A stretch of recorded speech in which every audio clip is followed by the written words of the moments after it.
चळवळी किंवा आंदोलनांमध्ये सहभाग घेतला होता?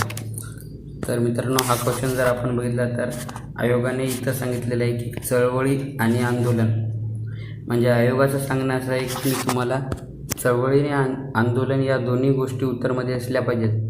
तर आपण तसं जर ऑप्शन बघितला तर 3 नंबर जो की क आहे त्याच्यात चळवळ आहे आणि ऑप्शन नंबर 4 ड त्याच्यात आंदोलन आहे. तर ज्यामध्ये या दोन्ही गोष्टी असतील ते ऑप्शन आपलं उत्तर राहू शकते. तर यानुसार जर आपण गेलो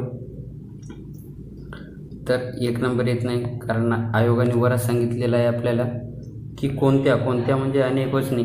त्यानुसार आपल्याला मॅक्झिमम ऑप्शनचा विचार करावा लागेल. त्यानुसार 1 नंबर तर जातो आणि 2 नंबर जातो, कारण की आयोगानं ऑप्शनमध्ये आपल्याला क्वेश्चनमध्ये असं सांगितलेलं आहे की चळवळी आणि आंदोलन दोन्ही पाहिजेत.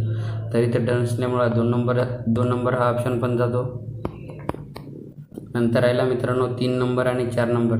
तर आपल्याला जिथे वरीलपैकी सर्व बरोबर आणि 3 आणि 4मध्ये मित्रांनो नेहमी आपण 4 ऑप्शन म्हणजे वरीलपैकी सर्व बरोबर, जिथे की मॅक्झिमम ऑप्शनचा विचार केलेला असतो, आपण ती योग्य म्हणून ती उत्तर राईट केले पाहिजे. मित्रांनो याच्या समोरचा क्वेश्चन आहे की इसवी सन 1919 मध्ये